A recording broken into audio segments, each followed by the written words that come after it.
When I was 13 years old, I just became a teenager.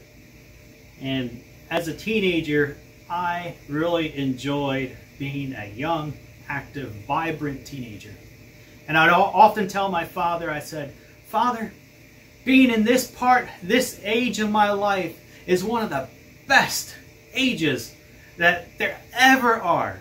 And I said, "Look at the teenagers. They're the ones that are spending the most money. They're the ones that are doing the college education. They're the ones buying new vehicles. They're the ones starting a new family. They're the ones, this whole young, from teenager to 20s to 30s, this is the best age to be."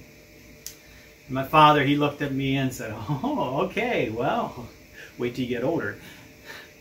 Anyway, when I was 13, there was a Bible study that I started to go to, and it was in Philadelphia. And there wasn't very many young people that joined, but I remember going and we would study the Bible together, then we'd play a game or two. And there was a group of volunteers that were there. They were the ones that were hosting this Bible study. Well, the one person that came was a 16-year-old. And I started to befriend this 16-year-old, and I was 13, he was 16, he was older than me. And I got to thinking, wow, this guy, he's older, and he really has a heart to serve the Lord. And he came a couple times, we were there. I got to know him a little bit, so we became good friends. But then after one evening of the Bible study, the next day I heard some very disturbing news, and that was that my 16-year-old friend was hit by a car and was in a serious accident, and he died.